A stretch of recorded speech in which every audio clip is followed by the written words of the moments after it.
Coole Park was the estate of the Gregory family from 1768. When Lady Gregory, the youngest daughter of an Anglo-Irish family from Roxburgh, married Sir William Gregory, Coole became her new home, and in due course became the historical estate that hosted many important episodes in the literary history and cultural evolution of Ireland. Through the efforts of its matriarch, Coole was transformed into the heart and soul of the Irish literary revival. Lady Augusta Gregory was a co-founder of the Abbey Theatre. She was a prolific playwright and wrote 42 plays. These plays were phenomenally popular and saved the theatre financially on a number of occasions. Gregory, first of all, is a playwright, but also her home place and how that environment was just so central to who she was. And all the figures of the cultural revival who who gravitated to Coole and gravitated to Gregory. I mean, the autograph tree today is still a legacy of that. It's a marker, a symbol of all those people who gravitated to her. At her home in Coole Park, Gregory provided the necessary emotional and practical support to enable W.B. Yeats to work. Gregory hosted many writers and artists, including O'Casey, Synge, Moore, George Bernard Shaw and Jack B. Yeats.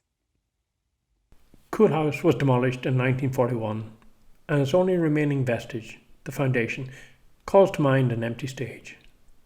This vacant stage alludes to many questions surrounding Lady Gregory and her works. In many ways, she continues to be a cultural icon in Ireland and abroad. But where is Lady Gregory, the playwright? We see these kind of symbols around Coole Park, and we see them in various other places like the Abbey Theatre, but we don't see enough of her plays, and I think that's what's missing. Is Gregory the playwright? And I think we the details of her life are out there in various in various ways and means through her own writings and her own books and things, but we're still lacking, I think, the performative encounter with Gregory. Many such performative encounters are missing in Irish literary history. Many female voices and the voices of other minorities are ignored, sidelined and misrepresented. In As You Like It, Shakespeare wrote, "All the world's a stage, and all the men and women merely players." Are the women who played various roles and exited life's stage ever given justice, fair play and equity? I think we have done the women creators and artists and writers of Ireland a disservice over the past 100 years, and beforehand. But when we kind of think about, I suppose, the Waking the Feminist moment, it was the catalyst for that was the release of a centenary programme by the Abbey Theatre at the end of 2015, the Waking the Nation programme, which was intended to reflect, I suppose, 100 years of significant Irish theatre history and history in general. But, there was an omission there in that only one of the 10 plays programmed was written by a woman, and only 3 were directed by women. I first spoke to Lady Gregory in the grounds of a little country house at Durrus on the seacoast, where Galway ends and Clare begins. She had brought me to see the only person in Galway, perhaps I should say Ireland, who was in any sense her friend, Florimond Count de Bastereau. In his garden, under his friendly eyes, the Irish National Theatre, though not under that name, was born.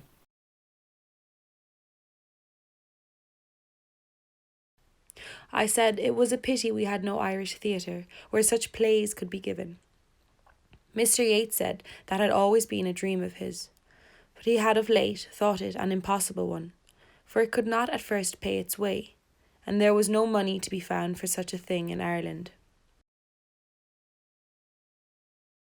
when you kind of come to commemorating and when you come to looking 100 years down the line and its significance, and when we see that absence of female voices, there's loads of questions to be asked.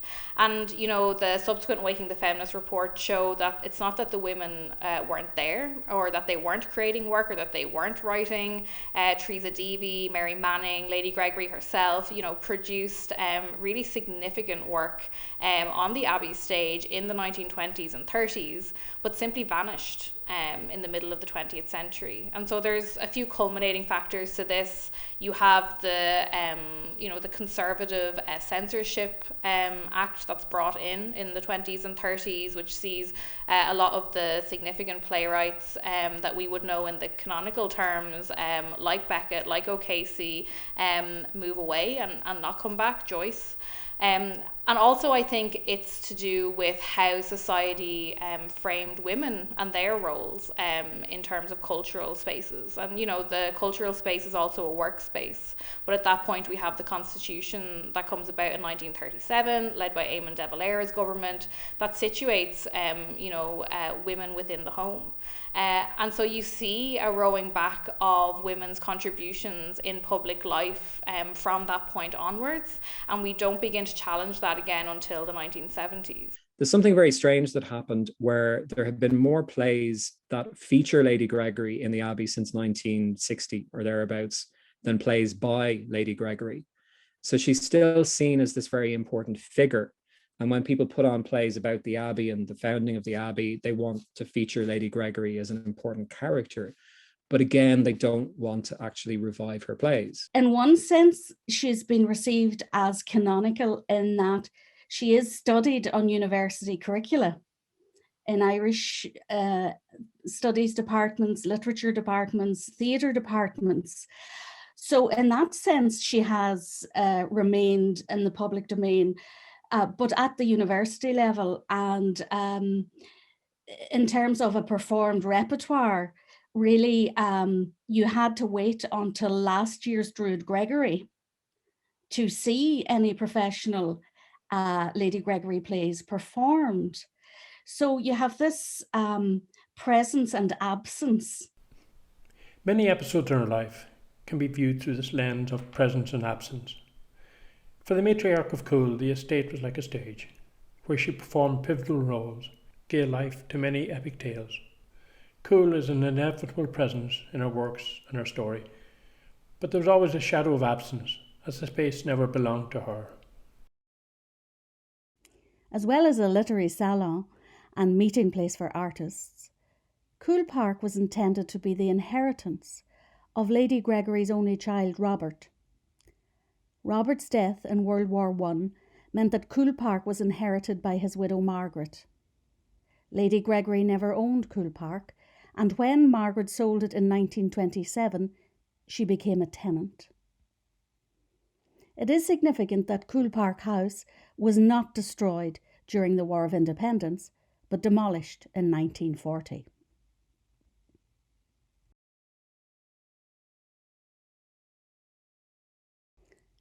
Despite the absence of the house, Lady Gregory's legacy is visible everywhere at Coole, for she spent the royalties of her plays on planting trees.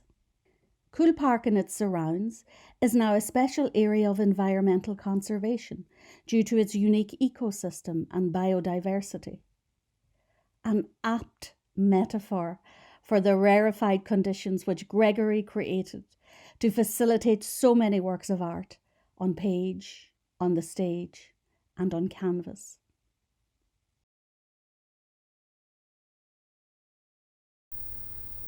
Indeed, you look as if you'd had your share of troubles. I have had my troubles, indeed. What was it put the troubles on you? My land that was taken from me. Was it much land they took from you? My 4 beautiful green fields. The one-act play, Kathleen Ní Shúilleabháin, was written by Lady Gregory and W.B. Yeats in 1902. Kathleen Ní Shúilleabháin soon became an iconic personification of Ireland. Looking back, the making of this historic character and her story makes us question certain episodes from Irish literary history. Episodes from his story that needed to be retold as her story. When she wrote her memoirs, when she wrote her journals, she never said, I co-wrote Kathleen Ni Houlihan with Yeats. But what she did do is, when the manuscript of the play was lodged in the New York Public Library, researchers discovered that she had written in the margins, these parts are mine. What that appears to demonstrate is that she knew that at some point in the future, somebody would look at this, and she wanted them to receive that message that she had co-authored the play, which I think, by the way, people knew at the time as well. I think it was one of those open secrets in Dublin that because everybody knew, nobody really wrote it down. The question that I have then is how we look at Lady Gregory now. You know, yes, we have to look seriously at what she did and what she knew. We have to look at the fact that there were other occasions in which she did have a co-authorship credit with Yeats. And I think the answer is that we construct our understanding of who she is from the totality of those things. And in just the same way that we look at, you know, we look at authors like Charlotte Bronte, who originally published Jane Eyre under a pseudonym. We look at, as Virginia Woolf pointed out, all of the, you know, people who signed their books anon, who for various reasons didn't give their names. I think we need to understand the reasons that people choose pseudonyms, choose to write anonymously, choose not to take credit for things, but then reconstruct the full story around them. So I think for Lady Gregory, the work that people are doing now has to take account of the totality of all of the information, what she told us, what she left us to discover, and maybe what she didn't tell us, but hoped we might infer. There's lots of reasons for Gregory's marginalization within Irish theatre history, but just simply Irish history and Irish cultural history. And, you know, massively to that is again, questions of gender and patriarchal senses of what history matters and who gets to control the history, who gets to write the history. You know, that needs to be undone. You did not tell us your name, ma'am. Some call me the poor old woman,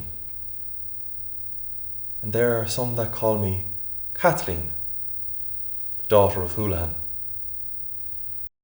So really part of her erasure and neglect is less to do with any question about the quality of her playwriting than our culture of theatre and who got to write our theatre history, and the voices that then and the voices now, the terms in which she and other women writers have been spoken about.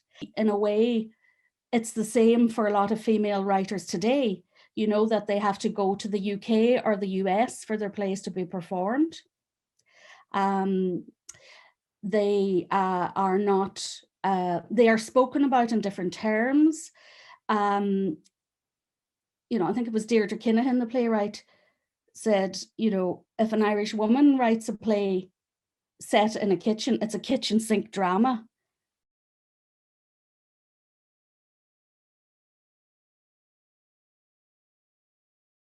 We propose to have performed in Dublin in the spring of every year certain Celtic and Irish plays, which, whatever be their degree of excellence, will be written with a high ambition, and so to build up a Celtic and Irish school of dramatic literature. We hope to find in Ireland an uncorrupted and imaginative audience, trained to listen by its passion for oratory, and believe that our desire to bring upon the stage the deeper thoughts and emotions of Ireland will ensure for us a tolerant welcome, and that freedom to experiment, which is not found in theatres of England, and without which no new movement in art or literature can succeed. We will show that Ireland is not the home of buffoonery and of easy sentiment, as it has been represented, but the home of an ancient idealism. We are confident of the support of all Irish people who are weary of misrepresentation in carrying out a work that is outside all the political questions that divide us. When looking at the history of Coole Park through a contemporary lens, along with other glorious contributions to the literary, cultural and ecological heritage of Ireland, connections to a colonial past also come into view. Robert Gregory, Sir William's grandfather, bought the estate with the money he made during his service with the East India Company. Lady Gregory's own childhood home, Roxburgh Estate, was feudalistic in certain ways.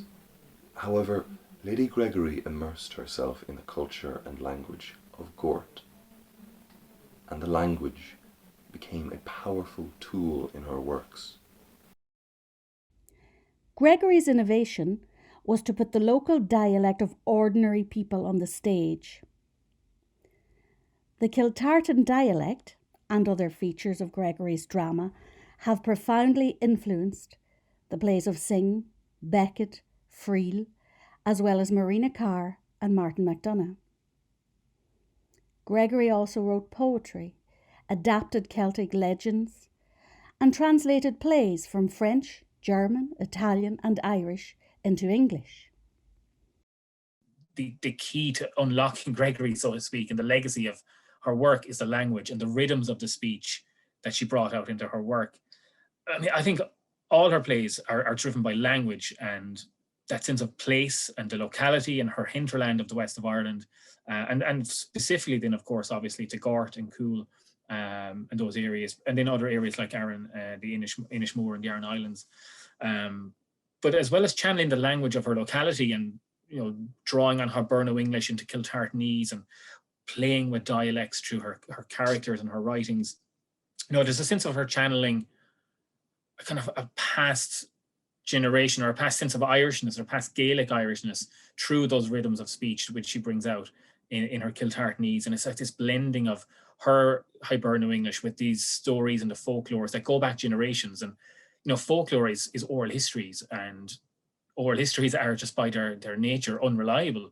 They are passed on and they're added to and they're edited almost in their retelling, and each time they're retold and retold. And I think Gregory was someone, as a dramatist, could shape those folk tales. So originally, a big part of her success and what was unique about her was she was a pioneer of putting that Irish dialect. She called it Kiltartanese, and it was her. She clearly had her ear was very well tuned to the musicality and the rhythm of the language.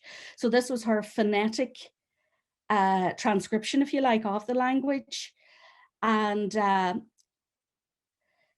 she used it to comic effect and tragic effect, and could use it to make very serious points. But when the history of Irish theatre was being written, suddenly it's been denigrated into this syrupy. This denigration as syrupy sentimentality is a recurring misrepresentation that stood in the way of wider recognition for works by several women from that period. For Lady Gregory, it is among the many misrepresentations that prevented her work from being celebrated during her lifetime and posthumously. I think it's fair to say that Yeats, in his own self-mythologization, Yeats mythologized himself, but he also mythologized Lady Gregory. But having said that, she, in some ways, combated that by writing things like the memoir Our Irish Theatre, in which she talks about the way in which she fought against Dublin Castle, about the staging of the Shaw play, the showing up at Banco Posnet in 1909, talks about how she kept the theatre afloat by going out and looking for money and by making sure there were supporters, and did much more. So I think she tended to diminish her own importance as an artist by, for example, not insisting on having a co-writing credit for Kathleen Ní Houlihan, which for various reasons she felt she couldn't do. To be fair, she shouldn't have had to insist in the first place. It should have just been taken for granted and done. A key part of this is her sense of duty. She had an enormous sense of duty. She is a product of her own time. We can't describe her as a feminist in the sense of she wasn't out with the suffragettes or with Maud Gonne or Hannah Sheehy Skeffington, but I do think that there's clear evidence in her writing of a developing proto-feminism, that she had to subvert from within. So she wasn't going to overtly challenge this patriarchal system. And obviously Yeats, he accepted his Nobel Prize in 1923. And, on one hand, you could say he acknowledged her, but he described her about slipping into the infirmities of age. Did you see an old woman going down the path?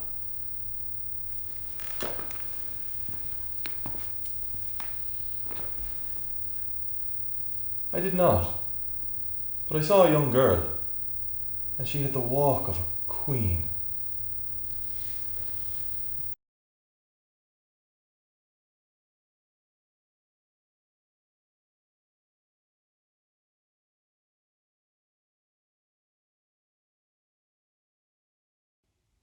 Coole Park, like its mistress, has some unique secrets. A disappearing lake or turlough. As the water table rises, the lake appears through holes in the limestone, and when it lowers, the water drains away again into an invisible underground system. Perhaps Lady Gregory's theatre only appears to disappear and is only waiting for the high water mark and appropriate pressure from below.